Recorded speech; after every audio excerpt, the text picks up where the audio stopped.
So what is SPI? What is that?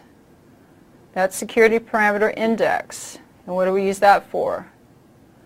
We use that to indicate what security association needs to be used.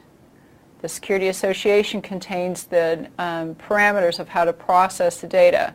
So during the handshake between two VPN devices, the SPI was agreed upon, and so when the VPN device receives SPI 3, it knows which SA, that tells it which SA to go and look and find out the directions. And what's the difference between transport and tunnel mode? Transport mode means that the data payload and headers, well, the data payload's protected. Tunnel mode means that the data payload and the headers are protected. That's how you would see it on the exam, kind of that simplistic.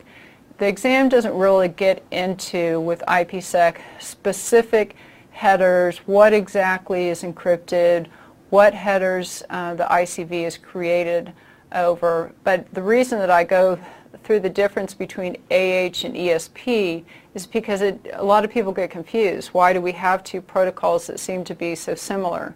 And it is because AH does not include the IP header where ESP does. So the exam wouldn't probably get that detailed, but you would need to know IPsec works at what layer? That would be the network layer. It has two ways of doing key management, which is manual or through automation.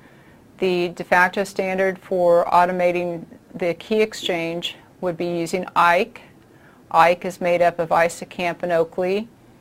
And there's SAs that are created. You'll need to know what the SPI is and the different phases of IKE.